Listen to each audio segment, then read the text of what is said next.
Hello viewers, সবাইকে হামিদাস কিচেনে স্বাগতম। সবাই কেমন আছেন? আশা করি যে যেখানে আছেন ভালো আছেন, সুস্থ আছেন। আমিও ভালো আছি। আজকে আপনাদের মাঝে খুবই সহজভাবে কালার ঠিক রেখে কীভাবে শাক ভুনা করা যায় তা তুলে ধরার চেষ্টা করছি। বন্ধুরা, রেসিপি ভিডিও ভালো লাগলে অবশ্যই শুরুতে একটা লাইক দিয়ে পুরো ভিডিও দেখে কমেন্ট শেয়ার করে সাবস্ক্রাইব করে পাশে থাকা বেল আইকনে টাচ করে যাবেন। নতুন পুরানো বন্ধু যারা এতদিন পর্যন্ত আমাকে সাপোর্ট দিয়ে যাচ্ছেন তাদেরকে অনেক অনেক ধন্যবাদ। চলুন এবার মূল রেসিপিটা দেখে আসি। সুপ্রিয় দর্শক, আমি শুরুতে এখানে দুই ধরনের শাক নিয়েছি। একটা হচ্ছে বরমারিশ আর একটা হচ্ছে মূলা শাক। আমি দুটোটা শাক প্রসেস করে ভালো করে ধুয়ে রান্নার জন্য প্রস্তুত করে নিয়েছি। সাথে আপনাদেরকে দেখিয়ে দিচ্ছি, এটা হচ্ছে মারিশ শাক আর এটা হচ্ছে মূলা শাক। সাথে নিয়েছি পেঁয়াজ কুচি, শুকনো মরিচ আর রসুন কুচি, আরও নিয়েছি লবণ, নিয়েছি সয়াবিন তেল। চুলায় একটা কড়াই গরম করে নিয়েছি, এখানে পরিমাণ মতো তেল অ্যাড করে দিচ্ছি।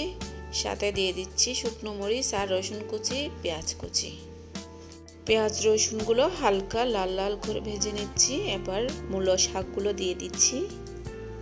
পরিমাণ মতো লবণ অ্যাড করে দিচ্ছি। লবণটা আপনারা আপনাদের রুচি মতো দেবেন।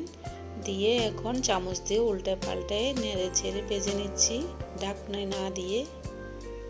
মূলা শাকে কিন্তু পেঁয়াজ রসুন শুকনো মরিচ তেল লবণ অ্যাড করেছি।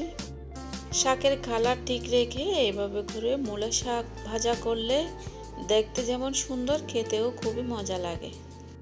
মূলা শাক রেসিপিটা আমার রেডি হয়ে গেছে। চুলা থেকে নামিয়ে রাখছি। এখন অন্য একটা ফ্রাই ধানি দিয়ে দিলাম চুলায়। ফ্রাই প্যানে কিছু তেল গরম করে নিয়েছি। এখানে রসুন কুচি অ্যাড করে দিচ্ছি। রসুন কুচি হালকা লাল লাল করে ভেজে নিয়েছি। এখন মারি শাকগুলো দিয়ে দিচ্ছি। পরিমাণ মতো লবণ অ্যাড করে দিচ্ছি। মারি শাকটা শুধু তেল লবণ আর রসুন দিয়ে ভাজা করছি। চামচ দিয়ে উল্টে পাল্টে নেড়ে ছেড়ে ভেজে নিচ্ছি। মারি শাকটা উল্টে পাল্টে হালকা ভেজে নেওয়ার পর কাঁচা রসুন দিয়ে দিচ্ছি কয়েকটা।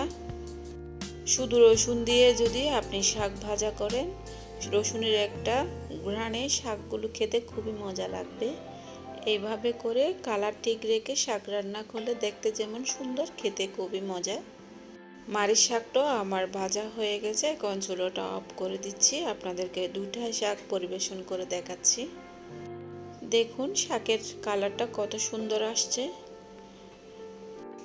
বন্ধুরা, মূলা শাক আর মারিচ শাক রেসিপিতে কোনো ধরনের ভুল হলে ক্ষমার চোখে দেখবেন। সবাই যে যেখানে আছেন ভালো থাকেন, সুস্থ থাকেন। আমার পরিবারের জন্য দোয়া করবেন। সুপ্রিয় দর্শক, এতক্ষণ দেখছিলেন হামিদাস কিচেন। সবাইকে আগামী রেসিপি দেখার আমন্ত্রণ জানিয়ে আজকের মতো এখানে শেষ করছি। সবাইকে আবারও ধন্যবাদ।